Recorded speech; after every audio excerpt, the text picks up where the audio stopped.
What, Peggy?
There are a group of episodes that have always hit me hard. A trio of stories that explore different angles of the same character's internal struggles. I like to call it the Peggy Hill is Ugly trilogy. A fistful of feet for a few feet more. The ugly, and the ugly. Hello. We all know the formula for family sitcoms. You got your overweight slob punching up with some hot piece of ass he doesn't deserve or appreciate, a tale as old as time. And I really mean that. You can trace this stereotype right past Al and Peg in Married with Children, keep going past Fred and Wilma in The Flintstones, all the way back to Ralph and Alice in 1955's Honeymooners. One of these days, Alice, bang, zoom, straight to the moon. He was just using space travel as a metaphor for beating his wife. And who says Hollywood has no fresh ideas? The stifled, hot, middle-aged housewife has become a regular bit over the decades, especially the animated kind. We've long left the realm of novelty joke and worn-out gag and firmly planted ourselves in expected material. It's just what you do in a sitcom. It's a staple, especially in a format where there's no pressure on an actress to look a certain way for years on end, like there would be in a live-action sitcom. It's a joke because how many 40-somethings with 2 kids, or 4? How many times have you been pregnant? None. How many times have I been pregnant? 4. Dan, I think we should get Haley and Bailey vaccinated. We'll talk about it later. Look like this, or even like this. Oh, Peter! Suck on my weird triangle nose, Peter! Here's where King of the Hill steps in. As its forte, it breaks the mold with its striking mundanity. Worked up an appetite for steak, I hope. Yep. Most middle-aged mothers look closer to a Peggy than a Francine or a Lois. It's part of what forms the realism of King of the Hill. Almost nobody looks outlandishly good or outlandishly bad. They're all just ordinary-ish people. They have a resident foxy mama settling into a marriage with a slob, and even she looks like this. That's not to say slamming hotties are abnormal, inherently bad, or to be excluded, of course. How does this help the women with the big boobies? They don't need any more help. But as is their specialty, King of the Hill took advantage of the expectations of a sitcom to do something I've never seen handled so well on TV before. They showcase, kinda touchingly but also humorously, a regular middle-aged woman struggling to accept that she's not conventionally attractive, especially with her unusually large feet. Feet. Peggy is a woman who sure seems to have a high opinion of herself as this bombshell genius. So, with my smarts and looks and muchos talentos, well, I think I have a huge edge over these bimbos, huh, Hank? I'm gonna enter. But like with a lot of egotistical people, it's just a mask. In her heart of hearts, I think she knows being a part-time Spanish teacher who can barely speak the language isn't impressive. ¿Cómo planea viajar al expreso de información entre el próximo milenio?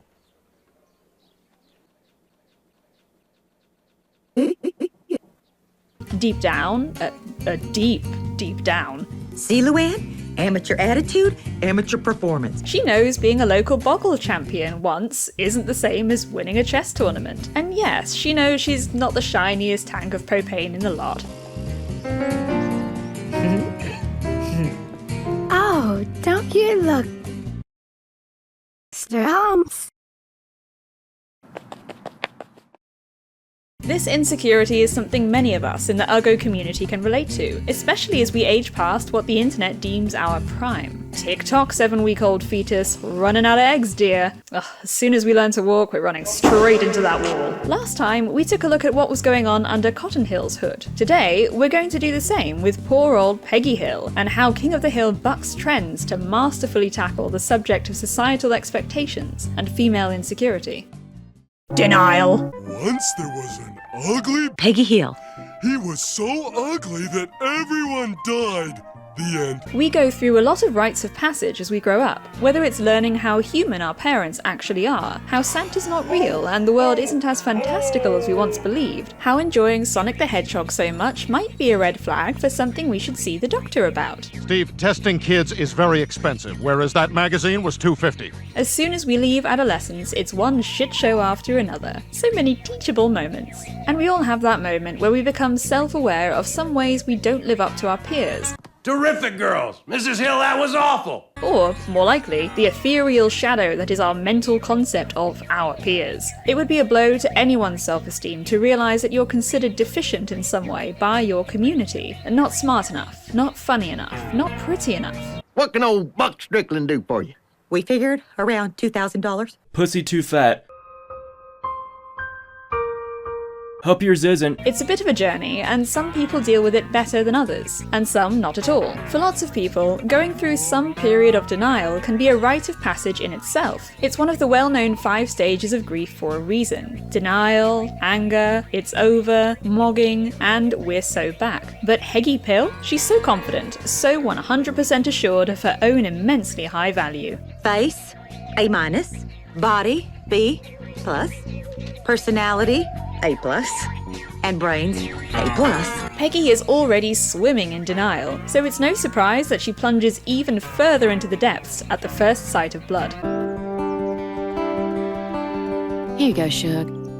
A common manifestation of this is the way some women in particular, the emphasis on some, feel the need to tear down conventionally attractive women to assuage their own insecurities. Wait, do any women mature enough to have a family really go in for that nonsense? This whole interaction Peggy has with Nancy is really interesting and also really real. She both wants to be part of what she sees as the in-group, being the pretty, feminine women, but also has enough self-awareness to recognize that she just isn't a part of it. Well, maybe this year you and I can shake things up a little bit at the missus. Shake things up how? Well, you know, every year they pick the same type of woman to win. Meaning she wants to see it destroyed out of spite, but also because she knows her inclusion among the group of traditionally pretty women fundamentally changes that group, destroying it, making it something it wasn't before, under the guise of moralizing about feminism. We could have shook things up, you and me! Like a vegan going to a barbecue, demanding all the meat be tossed out, and then still pretending it's the same barbecue that everyone's going to enjoy just as much. Or basically what's happened to any niche franchise once it goes mainstream. It's a fascinating phenomenon to observe. It's not even unique to Peggy with her enormous ego. It's something you see from armchair activists all the time. I'm not really here to discuss the overly sexualized adolescent male fantasy that Bayonetta is. Bayonetta's ass! Oh my fucking god! It is so fucking yummy! I wouldn't mind tasting it! Contrary to claims, this isn't a sign of a healthy self-image at all. It's someone allowing jealousy to boil over, to lose the forest for the trees in the pursuit of attaining some kind of reassurance, even if how you went about acquiring it fundamentally devalues it as, well, any positive statement about you at all. I am very fat and very sexy, and I am 100% glorifying obesity. What a real woman looks like! Bobby has the right idea. So Bobby Hill's fat. He's also funny. He's nice. He's got a lot of friends. A girlfriend. But of course, as much as this is the goal mindset, it's much easier to say than to really embody. And Bobby's a naive child. It's one of his best features. I thought he stopped having those nightmares. But it also means he's not seen what puberty can do to a person's self-image, yet nor how truly cruel society can be to those who don't measure up. You think my feet are ugly? Let's be honest, Peggy. You know your feet are ugly. Peggy gets a lot of flack for her ego by viewers, including me. It's funny to make fun of her. especially in the second half of the series, where the new writers seem to forget why she's like this. Blah. But it's a very human hole to fall into, even if played up a bit for a cartoon. When Peggy insists on her intelligence or good looks, more than anyone, she's trying to convince herself these things are true. She says them, clearly wishing that, at best, people will agree wholeheartedly, and will settle for no one actively contesting it. I think Connie's mom is beautiful, and Mrs. Grandma. All right. Hey, there's me standing next to the world's largest roadrunner. Are you still having those nightmares where he your eyes? I forgot about those.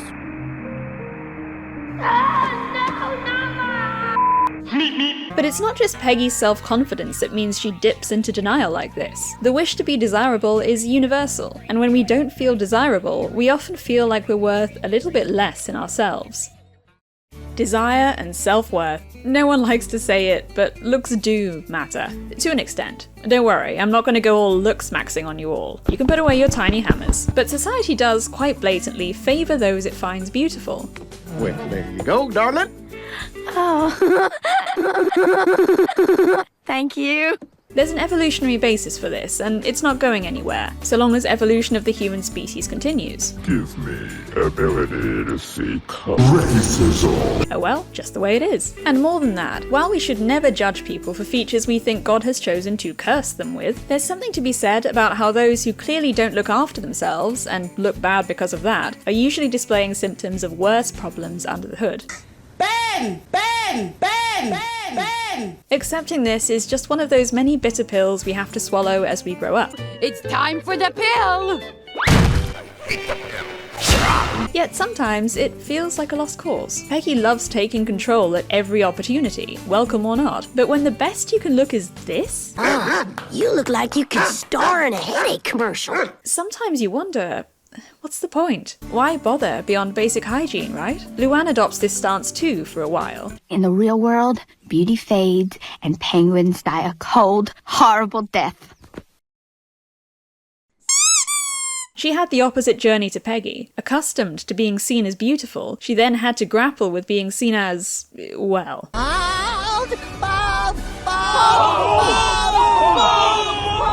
Or even worse than that. Now Luann is gonna look different, maybe even hypnotically grotesque. Peggy, on the other hand, goes through life not being seen as conventionally attractive. All Peggy's got to do to get that truck is to win the Mrs. Heimlich County pageant.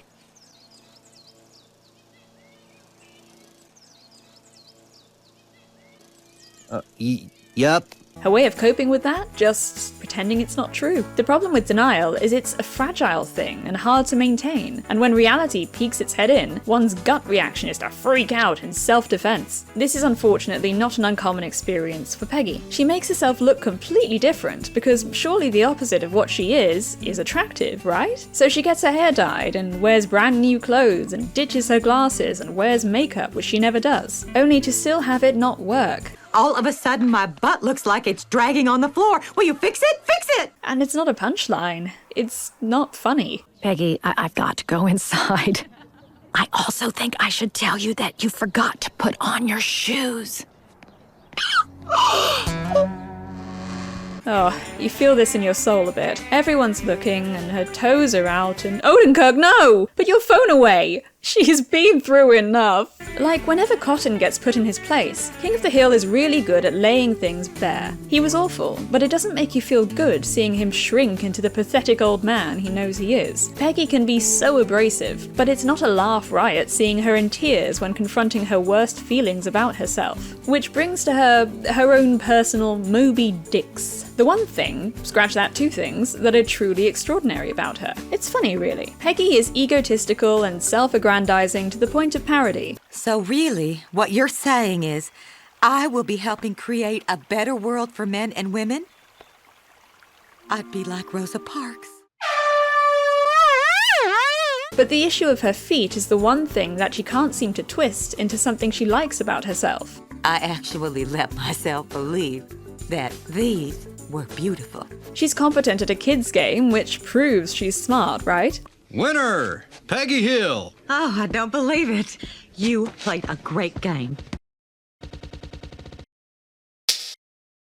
There are different ways to be beautiful, right? What type of woman do you think should win the pageant, Peggy? Well, I'm not a judge, but... Women like you. Well... You said I didn't, but yeah. And besides, imagine if she did work out or wear makeup, right? Do you have any duct tape, Mrs. Hill? I used it all on my feet. Mr. Strick? Yeah. Duct tape. The problem with reassurance is it's a drug. People say alcohol's a drug. It's not a drug, it's a drink. Dizzyingly addictive, but each hit is less and less effective. Eventually, she needs a lady friend, a judge at a beauty pageant, a pornographer to tell her she's prettier than all the other girls. As much as our unchecked ego is amusing and beyond what most of us can see in ourselves, that repeated inability to find it in yourself to see yourself as physically good enough, and feeling like you need some external validation, is extremely relatable to many of us. This makes it hit all the harder when, in the Peggy Horror Picture Show, learning that her new gal pal Caroline mistook her as a man in drag is just beyond kicking someone while she's down. I just had the best time with this new girl, Peggy Hill. I don't know what his real name is. Like dangling a carrot, I like carrots, before taking a pipe to your kneecaps. I don't want to talk about it. Peggy thinks she's found someone who truly finds her beautiful. Wow, maybe she was right all along. Maybe she wasn't lying to herself all this time. Face, A-, body, B+. Then clunk. And here I was feeling feminine for the first time in my life.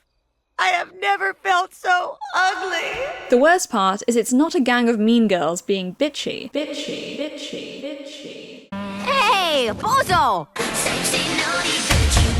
Oh, Peggy Hill! Your husband likes burgers so much, I give you a recipe. Now you can please him. Where your clown car, Peggy Hill? Oh my, Peggy Hill, what big feet you have. Like boat. Hey, you look like the Ronald McDonald, Bozo, Peggy Hill. Hey, look at me. Gee, she's so stuck up. Not even say hello. As is often the easy out for this kind of story. It's a very nice person making a genuine mistake and feeling horrible about it. Believe me, she adores Peggy. She thinks she's a model of femininity. She wishes she could be more like her. This is just the way things are. Peggy can objectively be confused for a drag queen. Like when Hank got diddled by a dolphin, the show takes this outlandish concept and shines a light on how awful it is.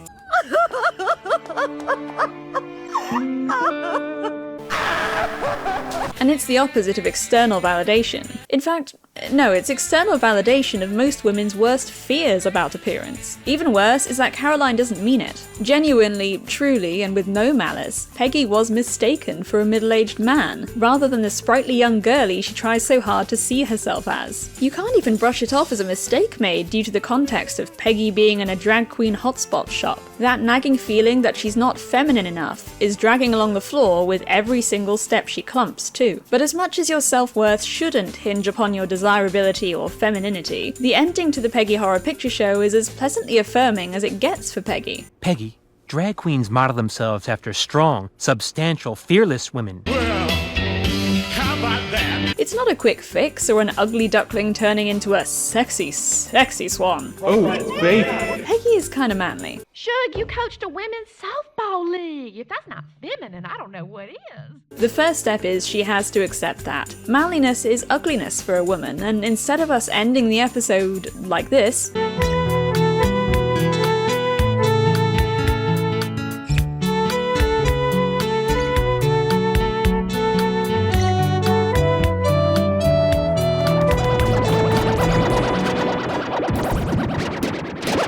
It ends with Peggy being affirmed as feminine in a way different to how women's femininity usually goes. Peggy's still feminine, just in the weird, flamboyant way a bunch of community theatre men dressing as women are feminine. Not that there's anything wrong with that. Maybe that's not her ideal, but hey, who among us is actually living their perfect ideal life? Well, other than me, of course. I love researching for a video. And hey, we get a nice contrast to the start of the episode. In this circle, instead of being the frumpy, manly one, she's the most feminine person there. And by being the only woman there, she's giving that support back to this group of non-traditional people.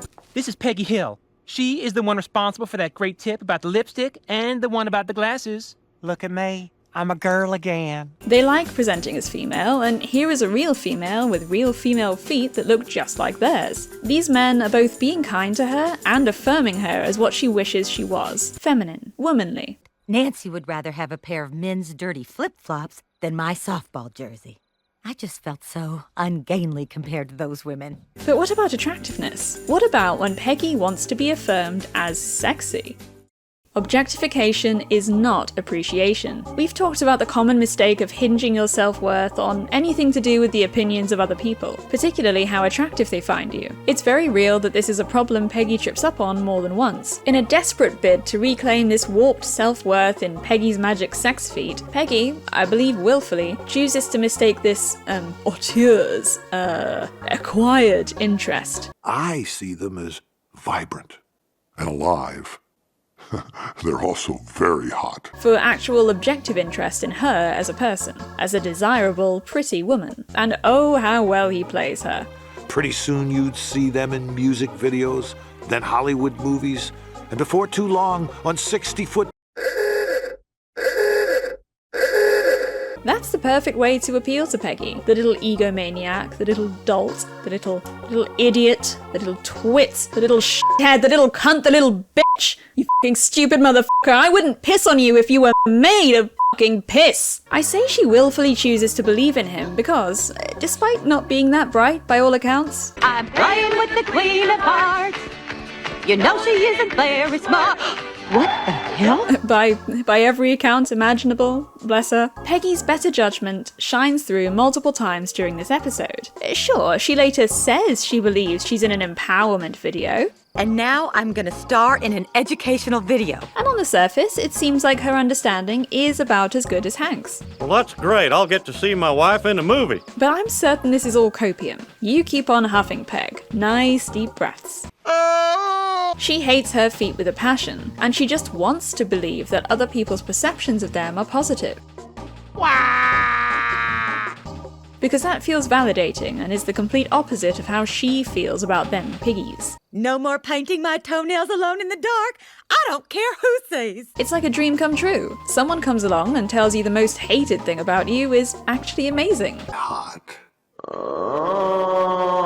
Hey, plenty of people are like 600 pounds, and you know what? It's actually really sexy. Damn, girl, them rolls got me on a roll. It's also much easier to latch onto somebody else's praise of your insecurities than it is to work on being insecure and move into a regular state of acceptance of your features. And I will take a size 16 and a half. Even appreciating them. Damn, baby. Are you Harry Potter and the Chamber of Secrets for DVD in 2002, or to a lesser extent a deluxe 2-disc DVD edition of Pixar's The Incredibles? Cause your features are driving me wild. And by the time the pornographer, Grant, decides to drop all pretense about liking Peggy's feet as a symbol of female empowerment, Peggy's understanding of the situation becomes truly undeniable. The only ones who want to look at my ugly feet are perverts? Yes, she should have known better. She should have chosen common sense over a fantasy that made her feel good. But even so, you hate to see her cry like this after she gains some sense of hope again. Are you saying that I owe my success to the fact that my feet are so big? She cries like this in all 3 Peggy's Toesies episodes, and it's just a teeny bit extremely devastating every time. What?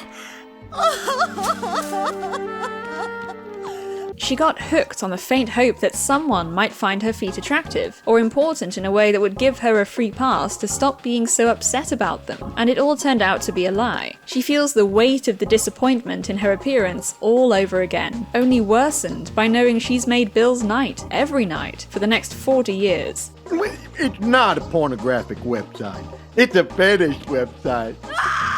In our 3rd installment, if Peggy has her ego shattered extremely publicly in a way that would make me want to kill myself, Peggy's pageant fever deals with a different kind of objectification. Rather than being overtly sexual and reducing her to a tool for for men's sexual gratification, the beauty pageant is more about the judgments of other women. I think women like you shouldn't be in a pageant if you're not prepared to be judged by women like me.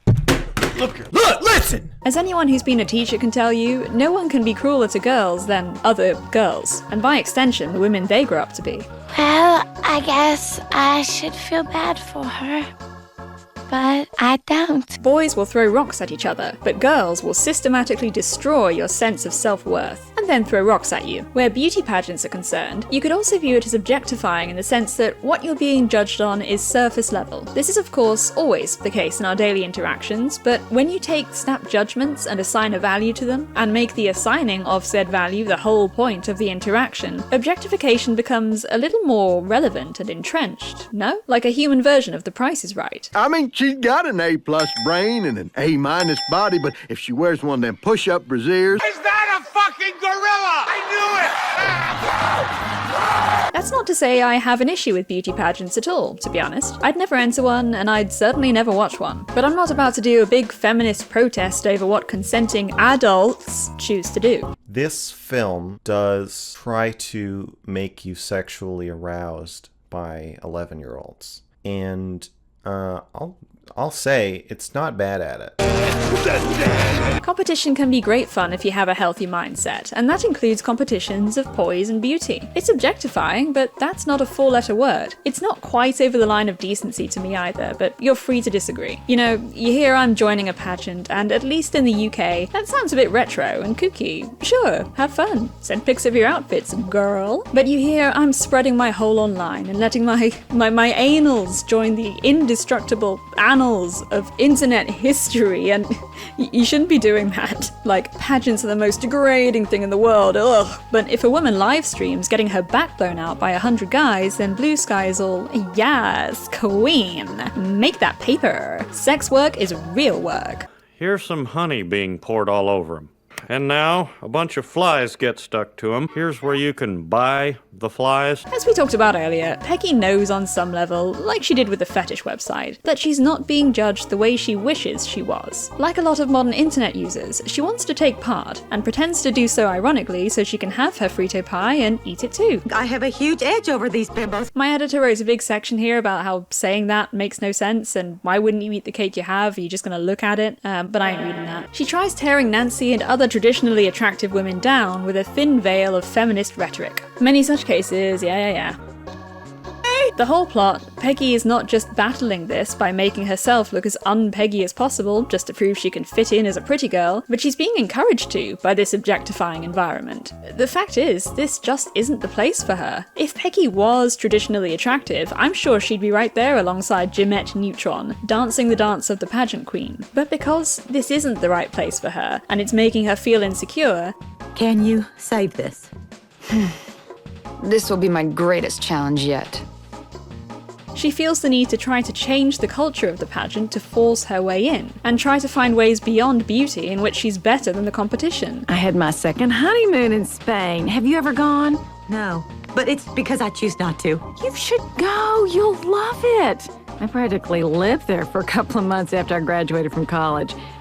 It says here in your application that you speak Spanish. And getting mogged on that front too. It's all about comparisons to others. Very unhealthy for an unstable, insecure mind. But there is a good ending to this. All this talk of fetishization and objectification and desirability serves to highlight what Peggy does have going for her, right under her nose. I swear she does have something going for her. I'm being so for real, you guys. The good ending. In Peggy's pageant fever, the prize for winning the pageant, meeting the beauty standards, being graceful and stylish, is a truck. Peggy is of course more excited to prove she belongs among the ranks of the other pageant gals, but she seems to also be a bit excited that Hank might get something out of it that doubly impresses him. I want that truck.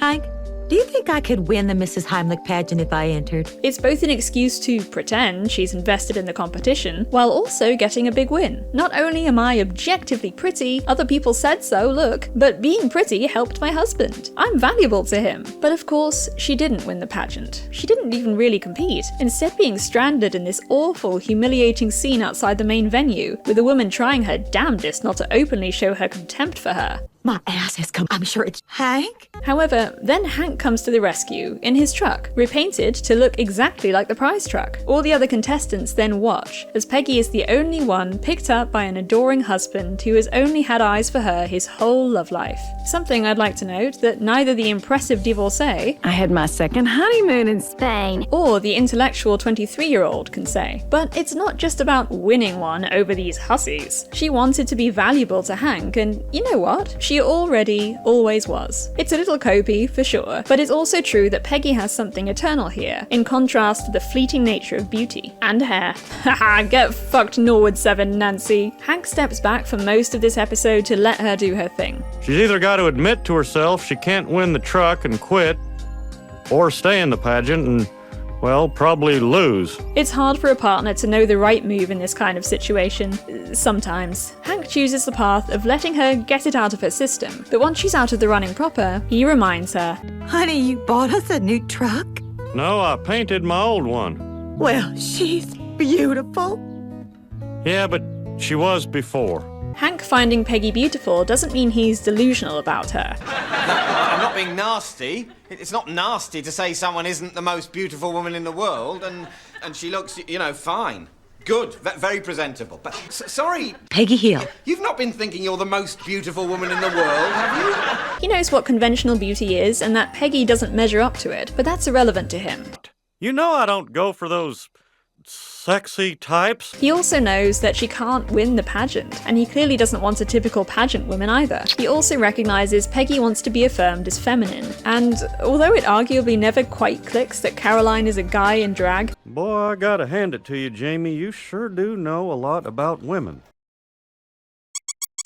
He recognizes that this friend she's made makes Peggy feel good as a woman, and he wants that for her, to feel good, and also not to be lost in delusion, or wading through pork and beans. I've been around this business for long enough to know what works. No one wants pretty. They want spinach, eggs, and corned beef hash. For some reason, they don't like them together. Go figure. Being attracted to your partner doesn't mean seeing them as having all the features you or the wider world categorizes as comely, cranked up to 11. You can see some big star and understand they're ticking boxes that they need to be considered beautiful, and still prefer how your wife or husband looks. It's more about seeing them as the epitome of what you want, and seeing the opinions of others about that as irrelevant. That's right, yep. You'll often start with a base attraction based on features that you already liked, and as you grow closer, all the features that make your partner, as well as the ones you originally liked, affect your preferences. Personally, over time, my idea of what is attractive at all has become utterly shaped by my other half. If you're not him, I ain't interested. Hank gets me. I'd kiss you, but it'd feel like I was cheating on you with another woman if I did. Well, now's your chance to cheat on me, Hank.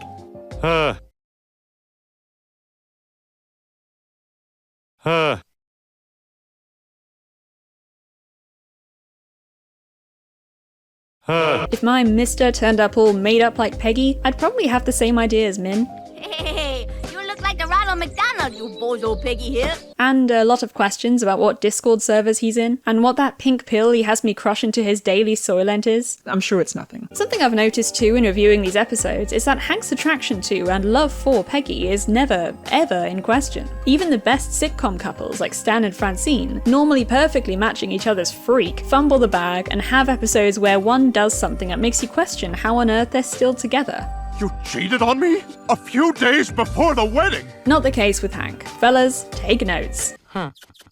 Even in that episode where he's having dreams about naked Nancy, it's not about Nancy's sexuality at all. Are you turned on by the propane? You bet I am! He can't even comprehend it. Even insecure Peggy knows this. She relishes showing him off to the sexy, sexy Nancy in the looks-maxing high tea episode, and doesn't seem threatened at all.